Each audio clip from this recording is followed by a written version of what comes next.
countdown uplynul, auto je v pohybe. 8 aktérov, najpočetnejšie dnešné pole hneď na úvod sa k nemu blíži. A na dlhú stenu takisto.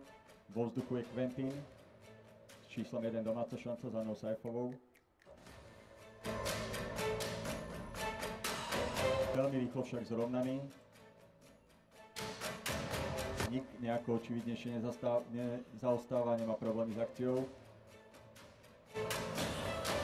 Boli oštartované dnešné úvodné dosti, handicap Sochore 1640 metrov o 25 000 korún, osmička koní sa tam formuje, Rambo Beno okamžite vzadu a takisto Kafu Boko dopredu naopak vypálil Agit s Pavlom Vávrom na druhej priebežnej pozícii, víťaz pred 2 týždňov Romeo Pro, ale už sa tam objavuje Alenou Tvrdzovou navigovaná z vonkajšej stopy Westerbo Flashback, ktorá sa pridružuje k Agitovi.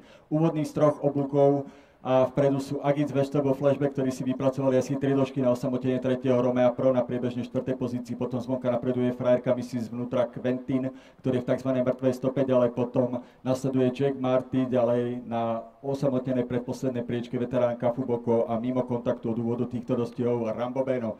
Tak sa nám to sformovalo prvé skúšobné prebiehanie cieľovou rovinkou a predu sa to nemení stále. Agit s Pavlom Vávrom na druhej priebežnej pozícii, potom všetko kontroluje favoritka Westerbo Flashback, ktorá to pred 2 týždňami tu Bravantici tesne nestihla.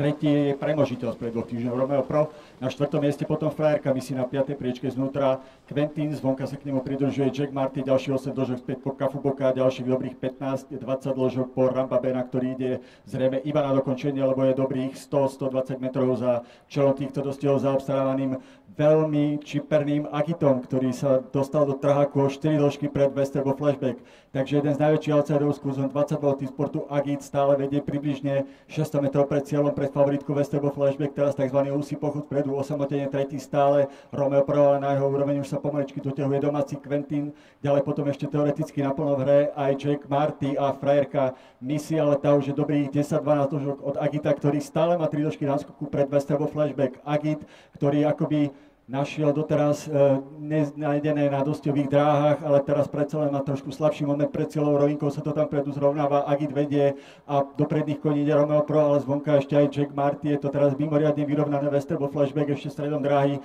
takisto prichádza naplno do úvahy, bude to strhujúca koncovka týchto dostihov, ktoré odvodil Agit, ale teraz sa to tam vyrovnáva, Romeo Pro sa snaží, stredom dráhy aj Quentin nastupuje a takisto je tam Westerbo Flashback, stále je to mimoriadne vyrovnané a domáci Quentin začína novú miernu prevahu, ale ešte atakovaný Jacko Martin, domáci Quentin za Anou Saifovou udrží víťazstvo pred Jacko Martin. Quentin víťazí pred Jacko Martin a 3. Romeo Pro, ďalej Westerbo Flashback a frajerka Missy.